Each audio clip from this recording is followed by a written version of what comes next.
Pessoal, boa tarde. Gostaria de agradecer o pessoal da Precesp, a equipe que está aqui, a oportunidade de estar compartilhando com vocês. Eu sou turismólogo, me formei em turismo, sou pós-graduado, especialista em educação ambiental, meio ambiente e ecoturismo. Eu permeei alguns anos em consultoria, já fui guia, e aí eu entrei no mundo das unidades de conservação em 2009, especificamente em Campos do Jordão. Fui gestor da região da Serra da Mantiqueira, né, ali das APAs, Campos do Jordão e Sapucaí Mirim, durante 4 anos. Ajudei a criar o Monumento Natural da Pedra do Baú. Saí da Fundação Florestal, passei 2 anos na Fundação Parque Zoológico de São Paulo. Saí da Fundação Parque Zoológico, passei 2 anos na Prefeitura Municipal de Ubatuba como secretária adjunta de turismo. E há 2 anos retornei para a Fundação Florestal novamente. Tá?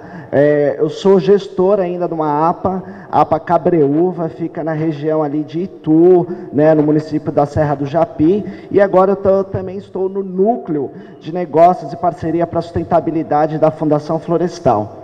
Estou muito feliz de estar aqui, me sinto muito à vontade de estar nesse parque. A gente vê o uso de uma unidade de conservação, independente se ela é na natureza ou urbana, né? A gente está ouvindo aí, né, galos, né, galinhas. Eu venho com meu filho, não sei se muitos de vocês conhecem esse parque tem uma feira orgânica, super incrível, que vem de feiras, né, vem de produtos orgânicos, tem uma feira de produtos orgânicos. Então é muito interessante a proposta e o porquê os parques existem, as unidades de conservação, ok? Então a Fundação Florestal é uma fundação vinculada à Secretaria do Meio Ambiente, tá?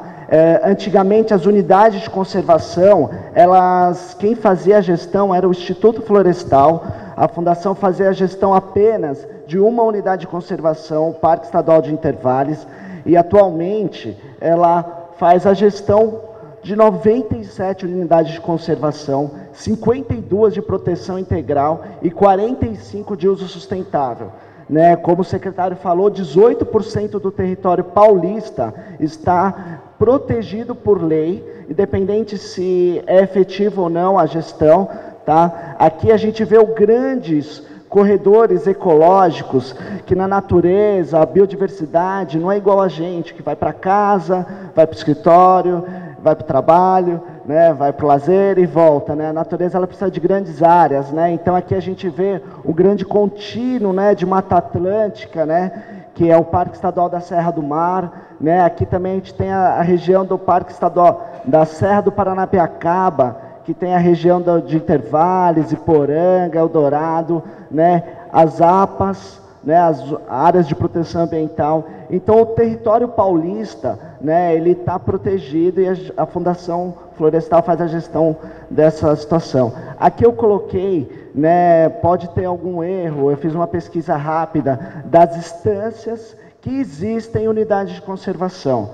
Então as instâncias climáticas, tá, são todas essas, os municípios e todas essas unidades de conservação, independente se é unidade de conservação de proteção integral ou de uso sustentável. As instâncias turísticas têm o maior número, né, de unidade de conservação, são todas essas. As instâncias hidrominerais e as instâncias balneárias. Olha a quantidade de unidades de conservação que estão em instâncias, né, no estado paulista. Né? Então a gente precisa entender que essa sinergia é fundamental, esse diálogo é para ontem. Né? A questão, né, um dado assim, o que a unidade de conservação faz? Ela tem a potencialidade direta, né, que ela promove empregos e receitas direto, mas tem um estudo muito interessante que o CEMEI, o Instituto CEMEI apresentou, que cada $1, tá? Esse estudo foi do Departamento da Nova Zelândia, cada $1 gerado de turismo dentro da unidade de conservação, 43 centavos é gerado no entorno. O que isso significa? Que o turista ele não vai só para a unidade de conservação, ele vai para a unidade de conservação, mas ele passa na farmácia, ele põe a gasolina no carro, ele vai comer um lanche, né? Ele trabalha todo essa dinâmica do território que o turista aproxima. E a unidade de conservação, ela trabalha muito a cadeia produtiva do turismo, né? Que é todas as ações que ocorrem no turismo. Aqui é um dado de visitação das unidades de conservação do Estado de São Paulo. Tá? É um dado de 2016, 2017 abaixou um pouquinho, talvez por causa da crise, mas a gente teve 1.800.000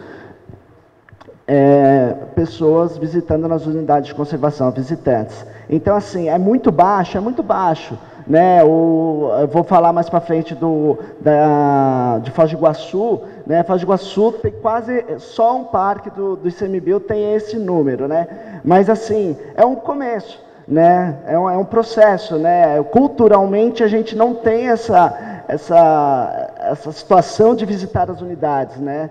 Que está mudando, né? Aqui, gostaria de mostrar algumas fotos de algumas unidades de conservação. Então, temos Ilhabela. Ilhabela, apenas 13% da ilha não é parque. Então, 87% do território é unidade de conservação. 13% é a cidade. A Ilhabela é a ilha que tem o maior número de cachoeiras, né, no Brasil. Aqui a gente tem o rafting em Santa Virgínia, né, o Parque Estadual da Serra do Mar, Núcleo Santa Virgínia, é o único rafting do estado de São Paulo que ocorre dentro de um parque, né? Aqui a gente tem a Ilha de Anchieta, que fica no município de Ubatuba, que 84% do município de Ubatuba é parque, Parque Estadual da Serra do Mar. Temos uma ilha com todo o patrimônio histórico, tombada pelo Condefat, lindíssima, que nem os visitantes, nem os moradores de Ubatuba conhecem, infelizmente, a ilha, né? Aqui tem a região das cavernas, aqui, né, homenagear meu amigo, essa região do Petar, tá, Cachoeira do Betari, aqui é uma das cavernas lá. Essa região, né, de Eldorado e Poranga é uma das regiões que tem o maior número de cavernas catalogadas do mundo. Então, assim, são dados que não está claro para todo brasileiro. A gente não tem essa noção, né? Não está tão explícito, né, que a gente tem esse patrimônio, né, aqui no estado de São Paulo, seus 657 municípios, né, e a gente tem esse patrimônio, né? Temos patrimônios também históricos, culturais.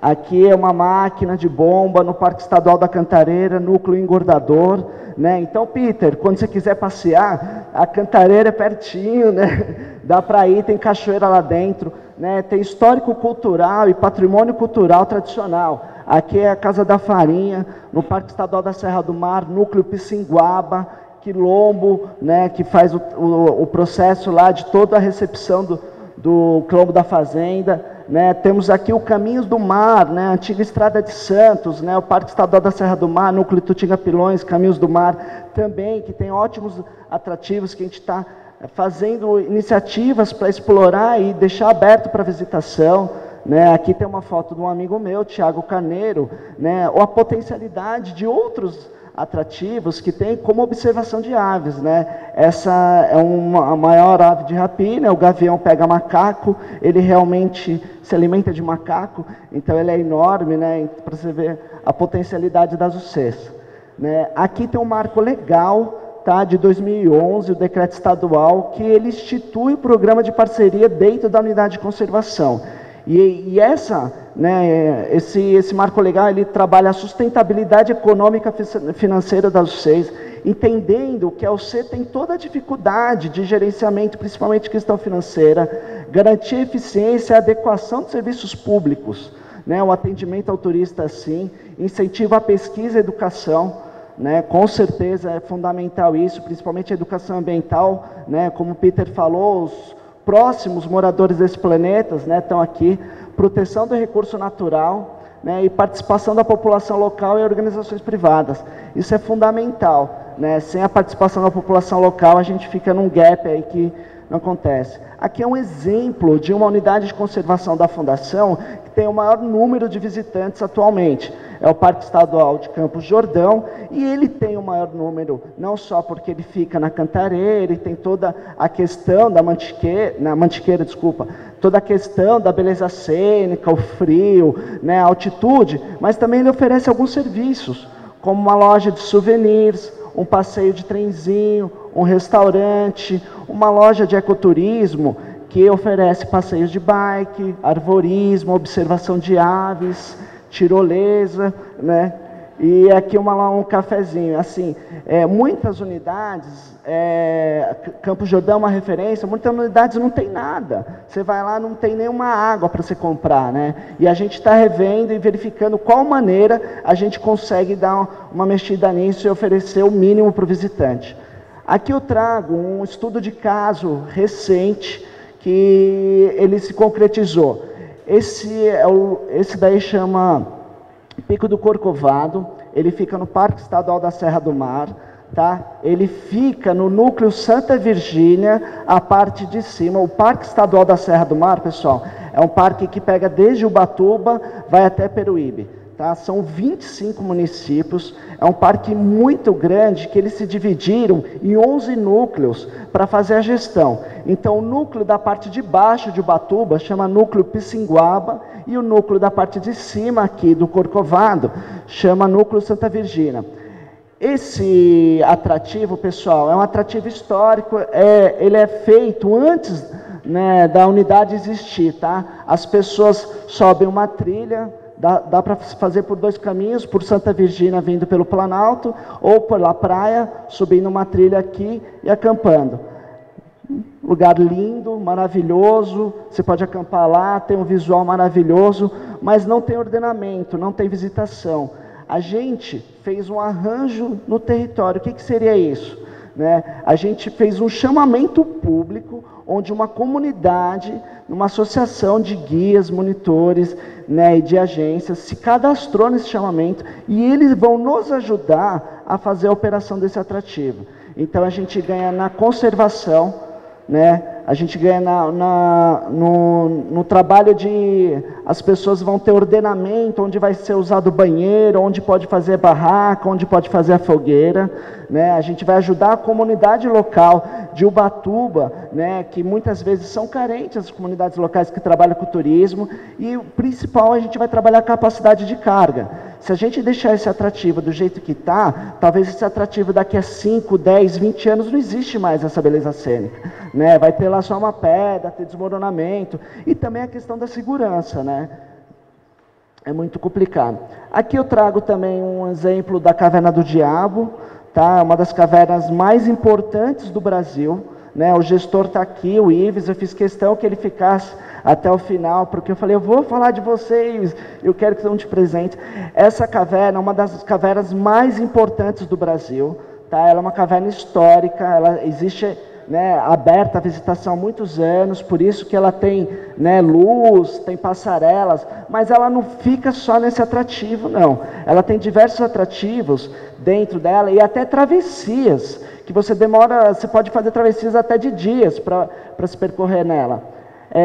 Nesse local, pessoal, o local é a região de Eldorado, essa região do Vale do Ribeira, é uma das regiões que tem o menor índice de IDH do Brasil, do estado de São Paulo.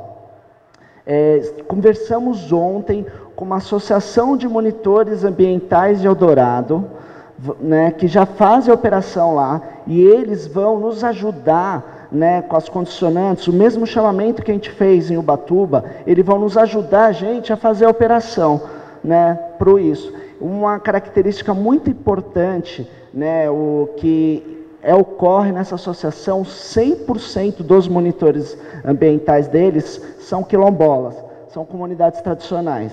Então, assim, a gente está valorizando essas pessoas que estão no território, né? E esse arranjo está acontecendo por quê? Porque o gestor tem diálogo, né? O gestor trocou ideia com a gente conseguiu, né, dialogar com eles, e a gente está pondo na roda e conseguimos verificar qual o norte, né, que queremos, né?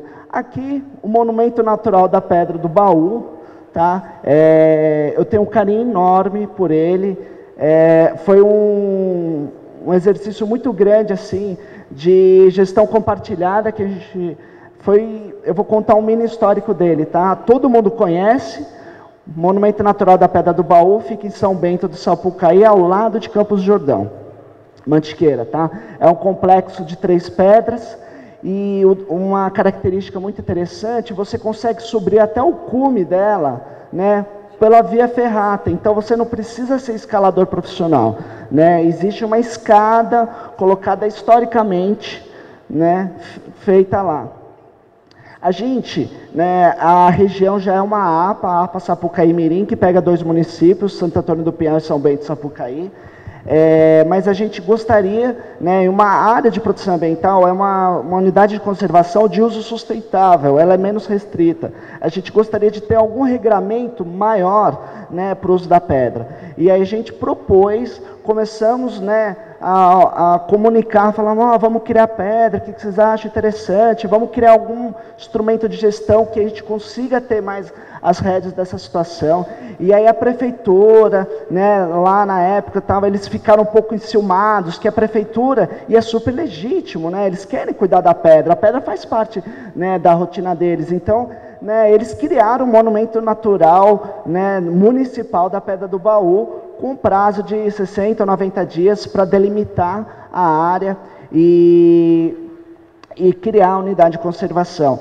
Aí a prefeitura entendeu que eles não tinham condições técnicas de fazer os estudos, os levantamentos, né? E aí a gente voltou ao diálogo com ele. Quando a gente verificou que rolou essa sinergia da prefeitura assumir, nós ficamos super felizes, porque nossa intenção era dar um uso mais adequado para a pedra, que a pedra merece, e principalmente a questão de segurança, né? Lá não é uma, né, num carnaval, vai gente que sobe aqui de salto alto, com garrafa de pinga. Infelizmente acontecia isso, hoje não mais.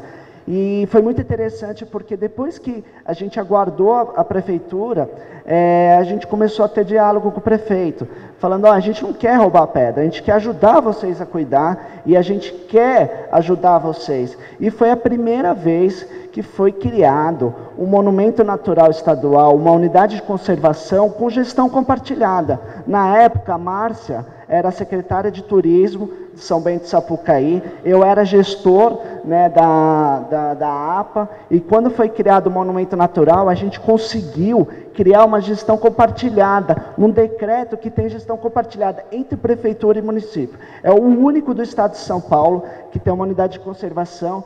E assim, na criação da unidade de conservação, passa todo o trâmite, né, legal de uma criação de uma unidade de conservação, né, até a audiência pública para ver se é aprovado ou não. Eu e a Márcia, a gente fez mais de 40 reuniões preparatórias para audiência pública. Então a gente ia na comunidade, a comunidade levanta a mão, minha comunidade não sabe, onde que você mora lá? Que hora você pode ser? 9 horas do sábado, a gente ia 9 horas do sábado, chovendo, conversar com a comunidade. Andamos bastante, né, Márcia? Conhecemos, fizemos ótimos amigos, e assim, né, temos o Ítalo aqui, que é um morador, que tem casa lá, que assim, fazia provocação, né? O pessoal que tem uso da região falou, a gente quer uma unidade de conservação, a gente quer que vocês melhorem essa situação, né? E aí o que aconteceu? Essa gestão compartilhada, a morosidade que o Estado tem, né, de se criar um estacionamento, de se criar um fundo, a prefeitura não tem. Então foi muito interessante que a gente colocou na balança, né, e hoje em dia, né, tem um ordenamento já de uso, né, do estacionamento. Antigamente era uma bagunça, podia parar em qualquer lugar, hoje em dia tem um estacionamento, criou um fundo, né, desse estacionamento que gera benefício para a unidade de conservação. Então assim, a unidade ela também que está se autogerindo, e não tem essa questão, é do Estado ou é da prefeitura, né? A questão é nossa, é o território, né? Não fica essa situação. Aqui, como eu falei, né, 2 exemplos de unidade de conservação mais visitada no país, que é o Parque Estadual de Foz do Iguaçu, né, e Tijuca, né? E aqui eu falo um pouquinho do tripé da sustentabilidade, que é isso, ela tem que verificar a questão econômica, a questão social e a questão ambiental. Sem isso não ocorre. E aí a gente fala tanto de ecoturismo, e o que é ecoturismo, né? Então é um segmento de atividade turística que trabalha de forma sustentável o patrimônio natural e cultural, olha que interessante, incentiva a conservação e busca uma formação de consciência ambientalista, por meio de interpretação ambiental, promovendo o bem-estar das populações. Então, assim, se for para entrar na unidade, né, e ela não sair diferente, talvez é melhor nem entrar, porque gera um impacto, né, gerando o bem-estar das populações, principalmente as populações locais. Você deixando um território legal para o turista, você está deixando um território legal para os visitantes, para os moradores. E os moradores, né, estando felizes, o turista vai estar feliz, né? Aqui eu falo um pouquinho da oportunidade da UC, né? Então a unidade de conservação, ela trabalha muito o planejamento territorial, tá?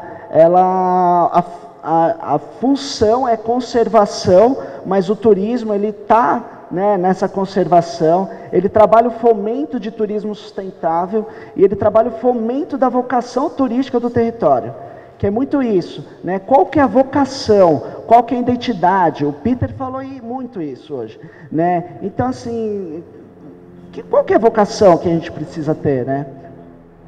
Trabalha a criação de rotas turísticas, a gente consegue trabalhar a sazonalidade do território, né? O Peter mostrou esportes na natureza, né? Então a gente tem locais que trabalhavam muito mal o turismo, né? O turismo era só na temporada ou só nos feriados, né? Com esportes, eventos gastronômicos, conseguiu melhorar essa distribuição do turista ao longo do tempo, tá?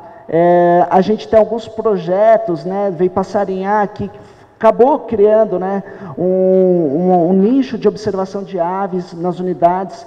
A gente está fazendo uma rota Márcia Prado, que desce, né, de São Paulo para a praia de bicicleta, foi assinada pelo governador, a gente está, né, formalizando essa situação. Tem uma rota ciclística da Mata Atlântica, que pega desde Salesópolis até Cunha, e os municípios estão se inteirando, e a gente está promovendo isso. A gente está trabalhando trabalhos como caravanismo, de motorhomes, para entrar nas unidades, e as unidades conseguirem entender isso, tá?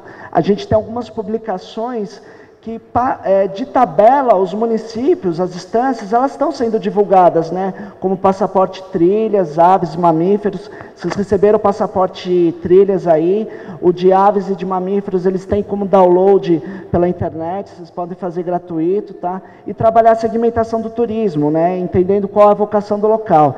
E aí a reflexão que eu passo para as instâncias é vocês entenderem, né, a vocação, assim, quem somos, né? Quem é a gente, né? Pegar o espelho lá, vamos ver quem é a nossa comunidade, né? O que queremos mostrar, né? A gente quer fazer o que os outros querem fazer, ou o que a gente quer mostrar, né? Normalmente a gente se perde um pouco isso. E para quem, né? Qual que é o público que a gente quer receber, né? É um público de massa? É um público mais, né, segmentado? Como a gente vai trabalhar isso? Quais são os pontos positivos e as peculiaridades que a gente tem dentro das UCs, né? Um exemplo, Parques Furnas do Bom Jesus, uma das maiores cachoeiras do estado de São Paulo, né, Nordeste paulista, assim, para cima, está próximo à região da Canastra, e assim, quantos paulistanos e quantos até turismólogos estudam, conhecem esse parque e sabem a importância, né, de uma das maiores cachoeiras do estado de São Paulo, né? Então a gente vê que tem um gap muito grande aí. Aqui eu trago alguns exemplos de algumas unidades de conservação, né? Então a gente falou da questão dos passarinhos, mas tem uns projetos do Palmito Jussara e a Jussara com dispersor, né? A gente tem o Parque Marinho da Laje de Santos, que ele recebe todo ano, umas 2 vezes por ano, a raia manta, uma raia de 5 metros, tá? É um parque marinho que está a 40 quilômetros da costa, em Santos, pessoal. É um parque que mergulhadores falam que a visibilidade é tão boa, ou melhor, que Fernando de Noronha e Abrolhos, né? Aqui no estado de São Paulo, a gente sabe disso, né? Essa região aqui parece outro lugar do mundo, mas é Ubatuba, Núcleo Pissinguaba, Praia da Fazenda. Olha as belezas cênicas, pessoal. Aqui o Parque Estadual Morro do Diabo, tem onça parda aqui, tem onça pintada, né? As cavernas, monumento natural, monumento histórico do Caminhos do Mar, né? a região de Santa Virgínia, com o raft, e aqui uma das maiores florestas urbanas do mundo, que é o Parque Estadual da Cantareira, a uma vista da Pedra Grande, que consegue ver toda a unidade. E assim, né, como o Peter falou, né, poxa, aonde que está a natureza, né? Está aqui, está próxima. A gente se peca muito de não saber vender, não saber, né? Mas estamos num processo de melhorias, tá? Então, assim, a conservação, ela é aspecto fundamental para a sobrevivência de todos os seres, né? Não só nós, mas todos os seres, né? A gente colabora com as metas mundiais, principalmente de Aichi, né? E a gente, né, acredita que para você preservar, para você cuidar, você precisa conhecer. Né? É distinto você querer que uma pessoa, né, preserve, cuide, né, e valorize se ela não conhece. Então, né, minha provocação aqui é essa situação. Então, assim, façam, né, verifiquem das suas instâncias se tem unidade de conservação, se é de uso sustentável ou não, conversem, diálogam com o gestor, né, e os municípios, para a gente conseguir trazer, né, não existe uma solução. Se vocês falarem para mim, tem uma solução, não existe. O diálogo e o respeito, a gente vai conseguir chegar num caminho. Aqui estão os meus contatos, vocês fiquem à vontade, tá, pessoal? Para tirar dúvida ou me ligar, falar, eu sou da instância tal e qual a unidade de conservação mais próxima, eu vou adorar ajudá-los. Eu gostaria de agradecer muito a atenção de todos.